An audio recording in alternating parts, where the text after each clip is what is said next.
자, 이제 VDB 노드들에 대해서 조금 더 배워볼 건데요.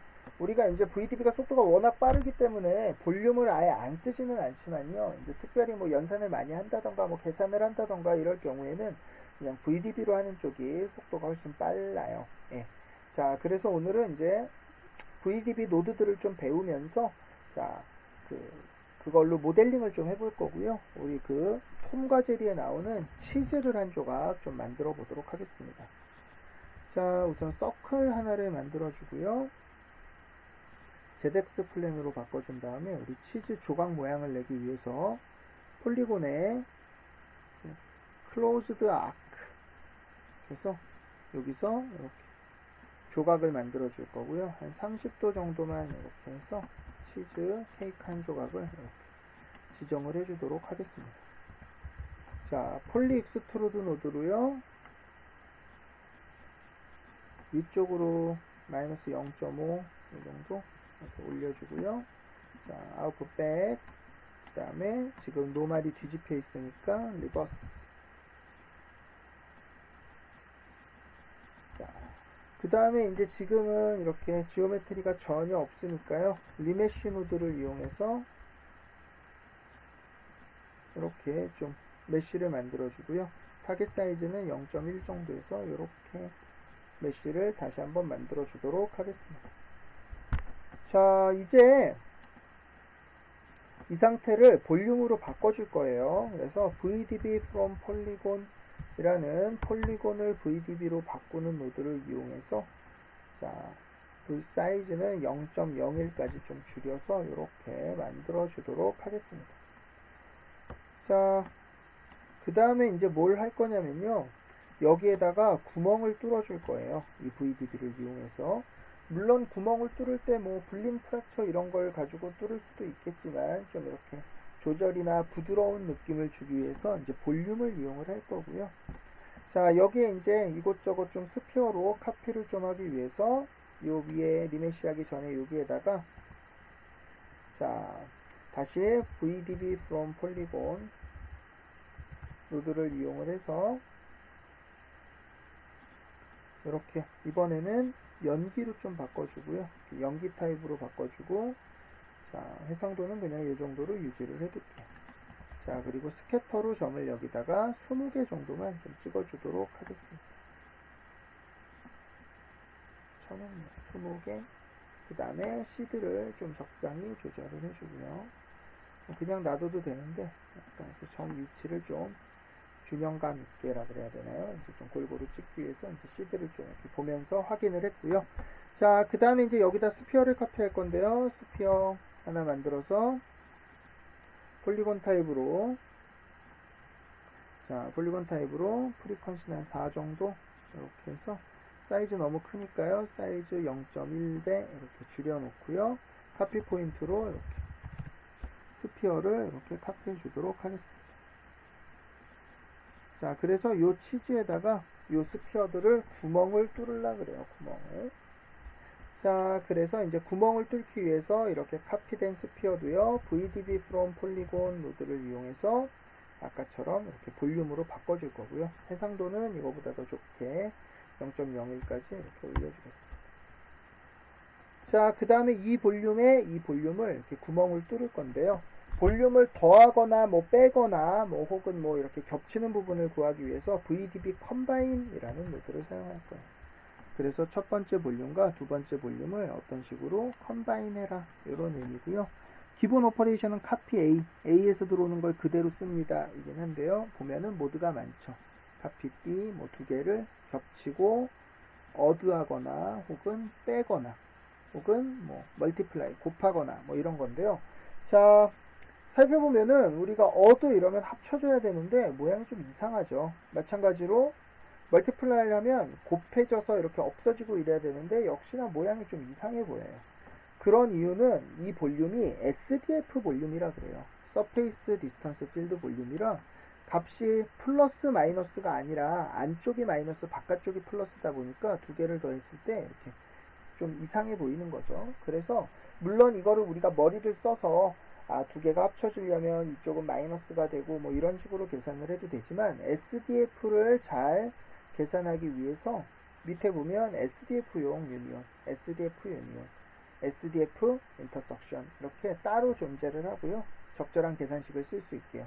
우리는 여기서 이거를 빼는 거니까 SDF 디퍼런스를 이용해서 이렇게 제거를 해주면 이 스피어 부분의 볼륨들이 이렇게 제거가 된 거를 볼 수 있습니다.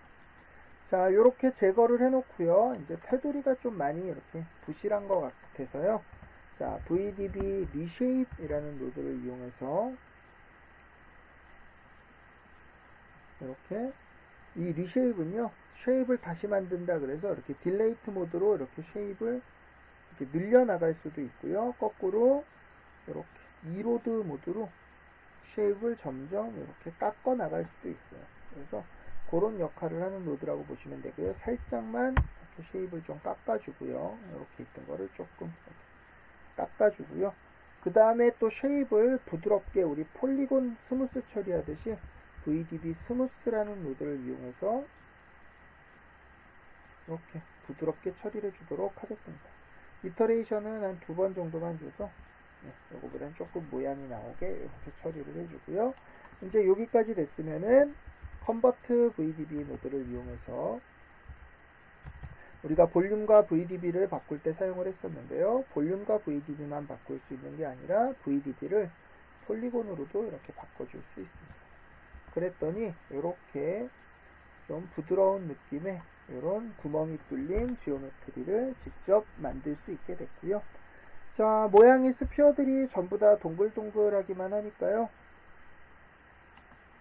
자, 요 스피어 쪽에다 요 스피어를 만든 여기다가 요 스캐터에다가 어트리뷰트 랜더마이즈 노드 하나를 달아서 P스케일에다가 P스케일 0.5에서 1 정도로 이렇게 랜덤 값을 부여해주면 이제 요 사이즈들이 작은 애, 큰 애 이렇게 좀 랜덤하게 쪼개진 걸 볼 수 있습니다. 자, 그 다음에 이제 구멍들이 전부 동글동글해서 약간의 이런 노이즈들을 조금 주고 싶은데요. 자, 노이즈들을 좀 주기 위해서 이렇게 어트리뷰트 랭글로 이렇게 좀 노이즈를 줄 건데요. 어트리뷰트 밥이 필요하겠죠. 어트리뷰트 밥. 그래서 여기에 터뷸런스 노이즈 하나를 달아주고요. 자, 포지션에 어드, 여기에 벡터 타입, 3D 노이즈, 그리고 스페어 컨볼루션, 스파스 컨볼루션 노이즈를 사용해서 이렇게 포지션을 노이즈를 좀 주도록 하겠습니다. 노이즈가 기본적으로 너무 세고요. 앰플리튜드는 이 정도로 좀 줄여줄 건데요. 자, 이제 문제가 하나 있어요.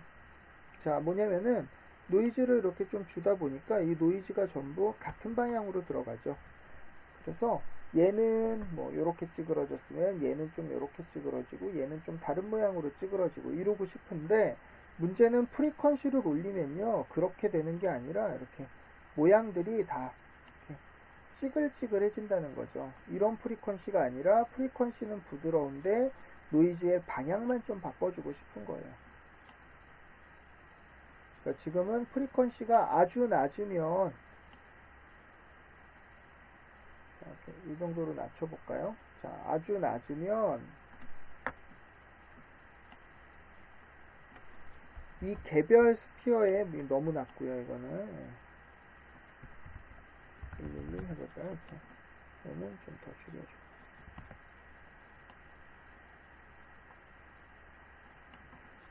아주 낮으면 이런 개별 스피어의 모양들은 이쁜데 이제 이거에 좀 랜덤한 방향을 주기가 힘들다는 거죠. 그러려면 결국은 이렇게 옵셋이 달라져야 되는 거죠. 자, 그래서 이런 걸 표현하기 위해서 우리가 미리 요 각각의 포인트에다가 어트리뷰트 랭글을 이용해서 id는 ptnum 이렇게 미리 뭘 만들어줬어요? id를 만들어주고요. 그 다음에 이렇게 카피로 붙여주면 이제 이 스피어에도 각각의 스피어별로 이렇게 고유 id가 부여가 되겠죠. 그래서 밥에서 바인드 노드를 이용해서 id를 갖고 와서 id 인트죠. id를 갖고 여기 id가 있죠. 굳이 바인드가 아니라 이 id를 가져와서 이것을 옵셋에다 사용을 해주면 이제 id 값에 따라서 옵셋들이 바뀌니까 프리퀀시는 이제 우리가 원하는 대로 좀 낮은 값을 유지할 수 있고요. 대신에 id에 따라서 얘는 이 방향, 얘는 이 방향, 이렇게 다른 방향으로 이렇게 노이즈가 좀 들어간 걸 확인할 수 있습니다. 자, 이제 다시 한번 결과를 보면요. 예쁜 모양으로 좀 쪼개진 치즈 한 덩어리를 이렇게 만들어 봤습니다. 자, 그래서 이렇게 VDB 컨버트에 폴리곤으로 바꾸는 기능, 스무스, 리쉐임, 컴바인 이런 노드들을 좀 알아봤고요. 자, 그거 말고도 또 유용한 노드들은 굉장히 많아요. 종류가 엄청 많고요. 그 중에 이제 또 하나만 더 보면은 아날리시스라는 노드가 있는데요. 간단하게 볼륨을 분석해주는 노드예요. 그래서 커버처를 구할 수도 있고요. 컬을 구할 수도 있고, 랭스를 구할 수도 있고, 다이버전스를 구할 수도 있고, 기존에 있는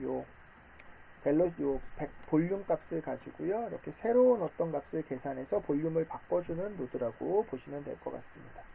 자, 그 중에 좀 유용하게 살펴볼 것 중에 하나는요, 바로 그레디언트라는 볼륨인데요. 필드인데요. 자, 지금 볼륨으로 바꾸기 전 이렇게 해서 그레디언트라고 이렇게 바꿔보면 이렇게 서페이스라는 요 필드가 원래는 서페이스 필드였는데 이렇게 플롯 복세, 얘가 이름은 그대로인데 여기 보면 벡터 볼륨으로 바뀐 걸 보이죠. 그래서 사실은 이렇게 해놓고 이름도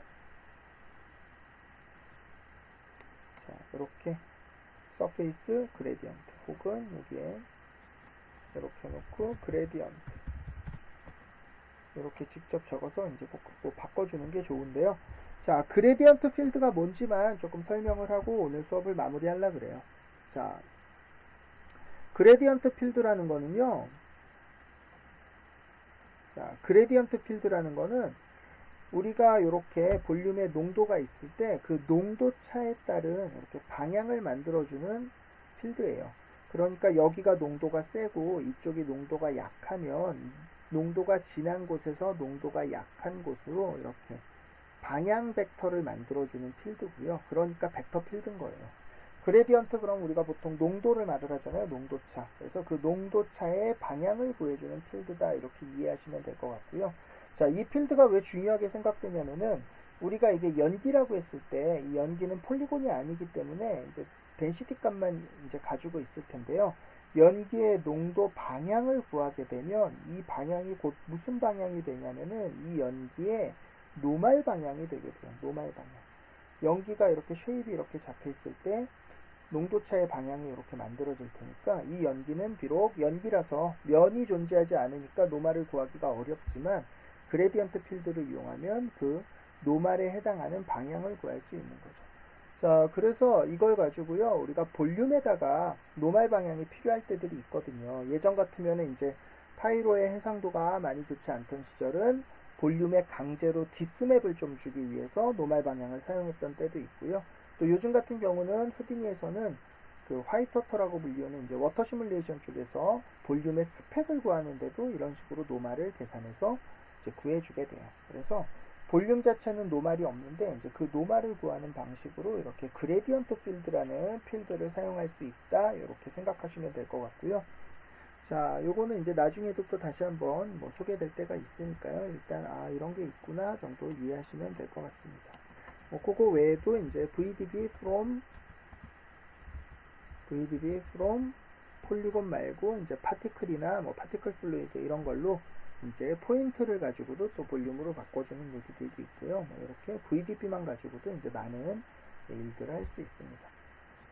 자, 방금 보신 것처럼요, 볼륨은 볼륨 자체로 연기 이런 걸로도 활용이 되지만요, VDB 속도가 워낙 빨라졌기 때문에 이제 이런 모델링 개념으로도 좀 사용을 많이 하는 편이에요.